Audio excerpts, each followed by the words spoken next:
وبعد قال الله تعالى في كلامه المجيد أعوذ بالله من الشيطان الرجيم بسم الله الرحمن الرحيم والذين هم لأماناتهم وعهدهم راعون. قرآن مجید کی ایک آیت کریمہ میں نے آپ حضرات کے سامنے تلاوت کی ہے. اسی موضوع سے ملتی جلتی آیت اس مسجد میں مسجد رحمتیہ میں پڑھی گئی اور اسی آیت کے تعلق سے تھوڑی دیر امانت پر میں نے گفتگو کی ہے.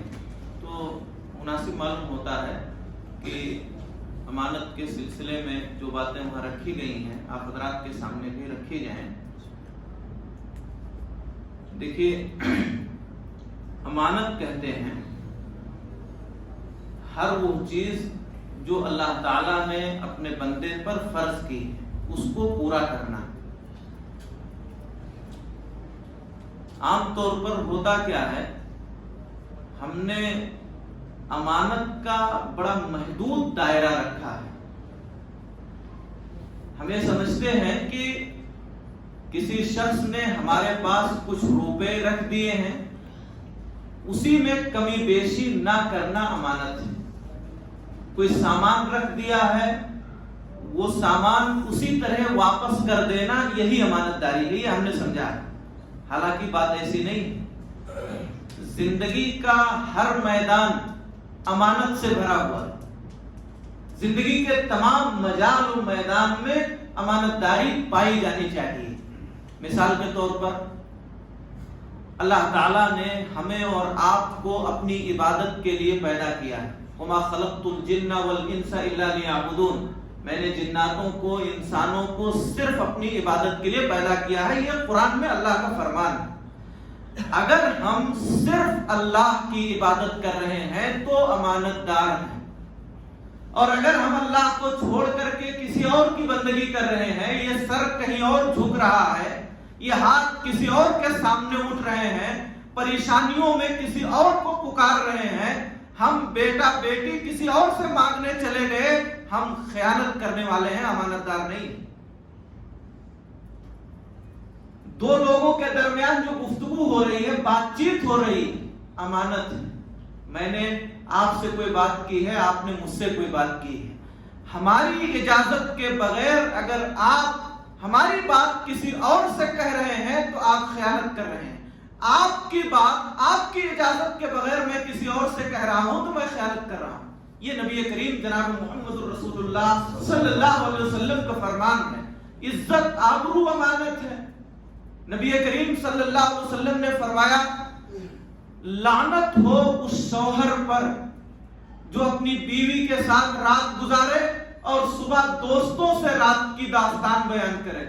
لعنت ہو اس بیوی پر جو اپنے شوہر کے ساتھ رات گزارے اور صبح اپنی سہیلیوں سے رات کی داستان بیان کرے. یہ امانت داری ہے. میاں بیوی کے درمیان جو کچھ بھی ہو رہا ہے دونوں کے لیے یہ جائز نہیں ہے کہ وہ کسی کی بات کسی دوسرے سے بیان کرے. اس کی حفاظت کرنا یہ امانت داری ہے. اگر ایسا کر رہے ہیں تو وہ امانت دار ہے، اور اگر ایسا نہیں کر رہے ہیں تو وہ خیانت کرنے والے ہیں. دیکھیے علم جتنا آپ کو معلوم ہے اتنا ہی بتانا امانت داری ہے. اگر آپ اس سے زیادہ بتا رہے ہیں، اس میں کم کر کے بتا رہے ہیں تو آپ خیانت کرنے والے ہیں.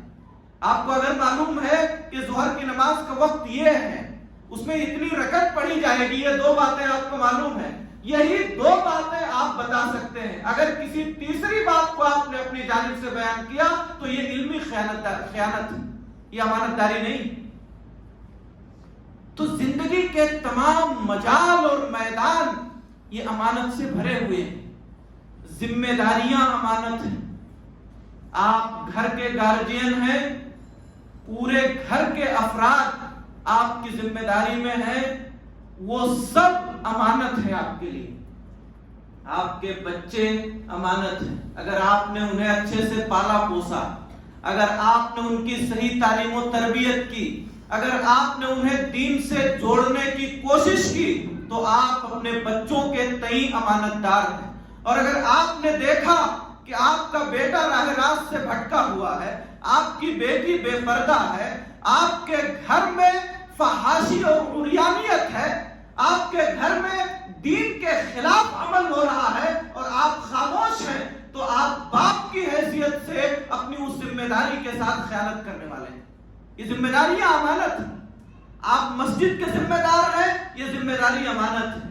آپ مدرسے کے ذمہ دار ہیں، یہ ذمہ داری امانت ہے۔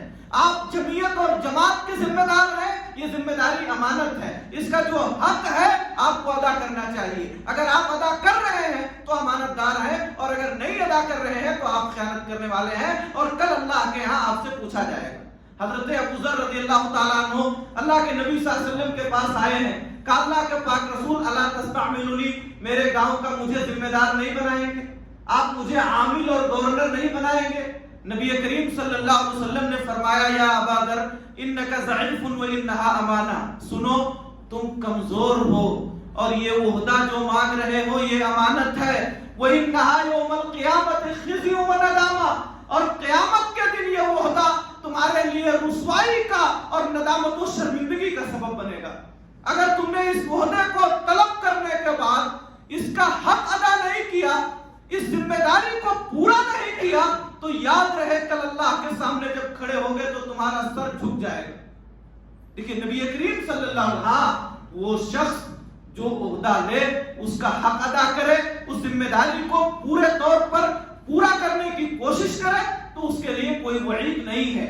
تو معلوم یہ ہوا کہ زندگی کے تمام مجال اور میدان میں امانت داری شامل ہے، خاص طور پر مالی امانت داری۔ کسی نے آپ کو امانت دار سمجھ کر کے، آپ کو معتمد اور بھروسے مند سمجھ کر کے کچھ آپ کے حوالے کر دیا ہے، ذمہ داری آپ کی یہ ہے جتنا اس نے دیا ہے بلا کمی بیشی کے آپ اس کے حوالے کر دیں۔ اگر آپ ایسا کر رہے ہیں تو امانت دار ہیں، ایسا نہیں کر رہے ہیں تو خیانت کرنے والے ہیں۔ مذہب اسلام میں امانت داری کی بڑی اہمیت ہے۔ دیکھیے یہ پورا دین امانت پر کھڑا ہے، پورا دین۔ اس دین کا نازل کرنے والا اللہ تعالیٰ امانت دار ہے کہ نہیں ہے؟ اس دین کو لے کر کے آنے والا فرشتہ حضرت جبریل، ان کے آگے کیا لگاتے ہیں؟ امین، جبریل امین، روح الامین قرآن میں ان کو کہا گیا نا۔ یہ دین نبی کریم جناب محمد رسول اللہ صلی اللہ علیہ وسلم پر نازل ہوا، آپ رسول امین۔ یہ دین اس کے نازل ہونے کی ابتدا مکہ میں ہوئی۔ قرآن پڑھیے، قرآن نے اس شہر کو بلد امین کہا۔ اتارنے والا امانت دار، لانے والا فرشتہ امانت دار، جس رسول پر لایا جا رہا ہے وہ امانت دار، جس شہر میں اس دین کے نزول کی ابتدا ہوئی ہے وہ شہر امانت دار۔ پورا دین امانت سے گھرا ہوا۔ تو حضرات گرامی، اس امانت داری کے مفہوم کو سمجھنے کی ضرورت ہے۔ جو امانت دار ہے وہ اللہ سے ڈرنے والا ہے، اور جو امانت دار نہیں ہے گویا کہ اس کے دل میں اللہ کا ڈر نہیں۔ تقویٰ ہوگا تو وہ امانت داری کا پاس و لحاظ رکھے گا۔ فَلْيُؤَدِّ الَّذِي اؤْتُمِنَ أَمَانَتَهُ وَلْيَتَّقِ اللَّهَ رَبَّهُ۔ قرآن میں اللہ نے کہا جس کی امانت ہے چاہیے کہ اس کے حوالے کر دو، اور تم اللہ سے ڈرو، چاہیے کہ اللہ سے ڈرو۔ امانت کی ادائیگی کے ساتھ ساتھ اللہ تعالیٰ نے تقویٰ اور اللہ سے ڈرنے کو جوڑ دیا۔ معلوم یہ ہوا کہ دونوں لازم و ملزوم۔ اگر امانت داری ہے تو تقویٰ ہے، امانت داری نہیں ہے تو گویا کہ سینے میں اللہ کا ڈر نہیں۔ اور یہ بات بالکل یقینی ہے، وہی شخص امانت دار ہوگا جو اللہ سے ڈرنے والا ہو۔ اللہ کا ڈر نہیں رہے گا تو وہ ہر چیز میں خیانت کرے گا، کیا مسجد، کیا مدرسہ، کیا غریب، کیا یتیم، کیا جمعیت، کیا جماعت۔ اگر دل میں اللہ کا ڈر نہیں ہے تو وہ کہیں بھی خیانت کرے گا، کہیں بھی چوری کرے گا۔ اگر امانت داری ہے تو یہ جان لیجئے کہ آپ کے دل میں اللہ کا ڈر ہے، امانت داری نہیں ہے تو اللہ کا ڈر نہیں ہے۔ اسی لیے ہمارے نبی جناب محمد رسول اللہ صلی اللہ علیہ وسلم نے منافق کی، ڈپلومیٹ کی ایک صفت بتائی ہے کہ وہ خائن ہوتا ہے۔ وَإِذَا اؤْتُمِنَ خَانَ۔ تین چیزیں ایسی ہیں جس شخص کے اندر پائی جائیں گی وہ منافق شمار ہوگا، یا اس کے اندر نفاق کی علامت پائی جائے گی۔ منافق کہتے ہیں جو زبان سے کہے کہ میں مسلمان ہوں اور دل میں اسلام کے لیے دشمنی رکھے، اس کو منافق کہا جاتا ہے۔ اس کی ایک صفت یہ ہے وَإِذَا اؤْتُمِنَ خَانَ، جب اسے امانت دار سمجھا جائے تو خیانت کر جائے، یہ منافق کی نشانی ہے۔ تو حضرات گرامی، اس امانت کے مفہوم کو سمجھیے۔ مکہ سے نبی کریم صلی اللہ علیہ وسلم کے ہجرت کا وقت قریب ہے، اللہ کا حکم آ گیا کہ مکہ چھوڑ کے مدینہ چلے جاؤ۔ نبی بنائے جانے سے پہلے مکہ والے آپ کو امانت دار سمجھتے تھے، آپ کو امانت دار سمجھتے تھے۔ سارے مکہ کے کافر و مشرک اپنی امانتیں نبی کریم صلی اللہ علیہ وسلم کے پاس رکھتے تھے، لا کر کے سب ان کو امانت دار سمجھتے تھے۔ آپ کے پاس بہت سے لوگوں کی امانتیں رکھی ہوئی، ہجرت کے سفر کا موقع ہے، اللہ کا حکم آ گیا مکہ چھوڑ کے چلے جاؤ، جانے والے ہیں۔ گھر کو چاروں طرف سے مکہ کے کافروں نے گھیر رکھا ہے، نبی صلی اللہ علیہ وسلم کے گھر کے چاروں اور ننگی تلواریں لہرا رہی ہیں۔ اس موقع پر بھی آپ ذرا غور کیجئے، اگر آپ کا گھر گھیر لیا جائے، آپ کو یہ لگے کہ اب ہم کو مار دیا جائے گا، تو ہماری اور آپ کی پوری کوشش ہوگی کہ کسی طرح بچ کے نکل جائیں۔ اس میں نہ بیوی دکھے گی، نہ بچے دکھیں گے، نہ گھر دکھے گا، نہ کوئی اور چیز دکھے گی۔ پوری کوشش یہ ہوگی کہ ہم کسی طرح بچ کر کے نکل جائیں۔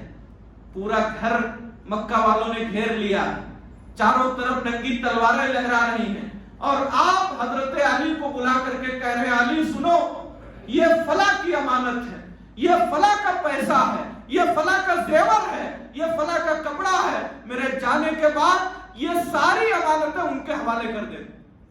اپنی جان کی پرواہ نہیں ہے، جس کی امانتیں ہمارے پاس ہے وہ امانتیں ان کے حوالے ہو جائیں۔ اس لیے اپنے چچا زاد بھائی حضرت علی کو بلایا ہے، جو بعد میں آپ کے داماد ہوئے، اور ایک ایک امانت بتا دی سب کو، یہ فلاں فلاں کی ہے، سب کے حوالے کر دیں۔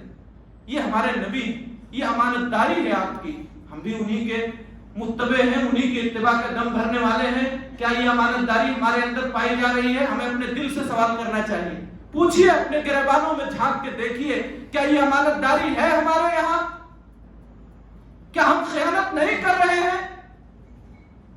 حضرات گرامی، اگر امانت داری کا یہی معاملہ ہمارے ساتھ ہو جائے تو انشاءاللہ دنیا بدل جائے گی، ہر طرح کی پریشانیوں کا حل نکل آئے گا۔ میں آپ کو بتاؤں، صحیح بخاری کا ایک قصہ ہے۔ ایک مرتبہ اللہ کے نبی صلی اللہ علیہ وسلم فرماتے ہیں کہ گزشتہ زمانے میں ایک شخص کے ہاتھ اپنی زمین بیچی، خالی پلاٹ تھا، بیچ دیا، قیمت جس نے خریدا تھا اس نے ادا کر دی۔ اس کے بعد خریدنے والا شخص اس زمین میں کھیتی کرنے کے لیے گیا۔ جب ہل چلانے لگا تو اس کھیت میں سونے سے بھرا ہوا ایک گھڑا نکل آیا۔ قسمت دیکھیے، سونے سے بھرا ہوا ایک گھڑا نکل آیا۔ اگر ہم مسجد کے باہر نکلیں اور 500 کی ایک نوٹ دکھ جائے تو ہماری امانت داری یہ ہوگی زیادہ تر کی کہ خاموشی سے رکھ لیں گے، اور اگر کسی نے امانت داری دکھاتے ہوئے بتا دیا کہ بھائی 500 مجھے ملا ہے، کس کا ہے، تو اس کے 10 گراہک ہو جائیں گے، بڑی نشانیاں بتانے لگیں گے۔ یہ ہماری امانت داری ہے، ہمارے سماج و معاشرے کی امانت داری ہے، یہ المیہ ہے ہمارے ساتھ۔ سونے سے بھرا ہوا کھڑا نکلا، زمین خرید لی ہے اس نے، کھیتی کر رہا ہے، ایک کھڑا نکل آیا، وہ لے کر کے اس کو جس کی زمین تھی اس کے پاس پہنچا، کہا اللہ کے بندے، میں نے تم سے زمین خریدی ہے، زمین کے اندر جو سونا چاندی چھپائے ہو وہ میں نے نہیں خریدا ہے، یہ تم لے لو۔ امانت داری دیکھیں، وہ شخص کہہ رہا ہے اللہ کے بندے، جب میں نے زمین بیچ دیا، قیمت اس کی لے لی، تو میرا کیا حق ہے؟ اس زمین میں سونا نکلے، چاندی نکلے، جو بھی نکلے وہ تمہارا ہے، مجھے اس کی ضرورت نہیں۔ کوئی لینے کے لیے تیار نہیں۔ یہ امانت داری ہے ہمارے سلف کی۔ معاملہ عدالت میں پہنچا، قاضی صاحب نے فیصلہ کیا ایک شخص کے پاس لڑکی تھی اور دوسرے کے پاس لڑکا تھا، جاؤ شادی کرو، دونوں کی شادی میں خرچ کر دو، جو بچے انہی کو دے دو۔ یہ امانت داری تھی ان لوگوں کے ہاں، کوئی لینے کے لیے تیار نہیں۔ کہاں ہے ہمارے اندر وہ امانت داری؟ ہے اس کا عشر عشیر کچھ بھی ہے؟ اس امانت داری کا کچھ بھی ہے ہمارے پاس؟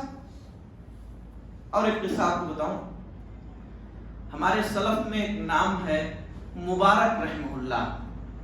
یہ ایک باغ کے رکھوالے ہیں، ایک امیر شخص کا بڑا باغیچہ ہے پھلوں کا، بہت سے درخت ہیں اس میں، یہ اس باغ کی دیکھ ریکھ کرتے ہیں۔ کئی سال ہو گئے، 10-12 سال سے اس باغ کی رکھوالی کر رہے ہیں۔ ایک دن باغ جس کا تھا اس کے ہاں کچھ مہمان آنے والے تھے بڑے خاص، تو باغ کا مالک مبارک کے پاس آیا اور کہا مبارک سنو، ہمارے یہاں کچھ خاص مہمان آنے والے ہیں، تم باغ سے کچھ اچھے میٹھے پھل توڑ لانا تاکہ ان کی ضیافت اور مہمان نوازی کی جا سکے۔ یہ گئے، چند درختوں سے کچھ پھل توڑا اور لا کر کے پیش کر دیا۔ اتفاق ایسا کہ وہ سارے پھل کھٹے اور خراب نکلے۔ بڑا غصہ ہوا باغ کا مالک، اتنے سال سے تم باغ کی رکھوالی کر رہے ہو اور تمہیں یہ بھی نہیں پتا کہ کس درخت کا پھل کھٹا ہے اور کس درخت کا پھل میٹھا ہے۔ جب وہ زیادہ بولنے لگا تو مبارک رحمہ اللہ نے کہا محترم سنیے، آپ نے مجھے اپنے باغ کی رکھوالی پہ رکھا، کبھی آپ نے یہ نہیں کہا کہ اس باغ کے درختوں کا پھل کھا لینا۔ اتنے سال سے آپ کے باغ کی رکھوالی کرتے ہوئے میں نے کسی درخت کا کوئی پھل کبھی چکھا نہیں ہے، مجھے کیا معلوم کہ کس درخت کا پھل میٹھا اور کس درخت کا پھل کھٹا، میں کیا جانوں۔ یہ امانت داری تھی۔ اس قدر متاثر ہوا وہ باغ کا مالک، اس کے ہاں صرف ایک لڑکی تھی، کوئی نرینہ اولاد نہیں، ایک لڑکی صرف تھی۔ اپنے اسی باغ کی رکھوالی کرنے والے نوکر سے، مبارک سے، اپنی اکلوتی بیٹی کی شادی کر دی، ان کی امانت داری دیکھ کر کے۔ اور پھر نتیجہ دیکھیے، مبارک رحمہ اللہ اور اس لڑکی سے جو اولاد دنیا میں وجود میں آئی، دنیا نے اسے عبداللہ ابن مبارک کے نام سے جانا، جو ایک بہت بڑے مفسر، بہت بڑے محدث، بہت بڑے فقیہ تھے، بڑے عابد و زاہد، نیک اور اللہ کے بندے تھے۔ اگر ہم امانت داری کو اپنا لیں، خیانت چھوڑ دیں، امانت دار ہو جائیں، تو انشاءاللہ اس کا اثر ہمارے اوپر ہوگا، ہمارے گھر پر ہوگا، ہمارے بچوں پر ہوگا، کسی طرح کی کوئی پریشانی ہماری زندگی میں نہیں آئے گی۔ اور دنیا میں جو فائدہ ہے ہی۔ قرآن پڑھیے، سورہ مومنون اور سورہ معارج دونوں جگہ اللہ نے کہا ہے والذین هم لاماناتهم وعهدهم راعون۔ شروع ہوتا ہے قد افلح المؤمنون، مومن کامیاب ہو گئے۔ کون مومن کامیاب ہوئے؟ کئی صفت بتائی گئی، اسی میں سے ایک صفت والذین هم لاماناتهم وعهدهم راعون، جو امانتوں کا پاس و لحاظ رکھتے ہیں۔ سورہ معارج پھر اس کے بعد اللہ نے کہا اولئک هم الوارثون، یہی وارث ہونے والے ہیں۔ کس چیز کے وارث ہوں گے؟ الذین یرثون الفردوس، یہ جنت الفردوس کے وارث ہوں گے۔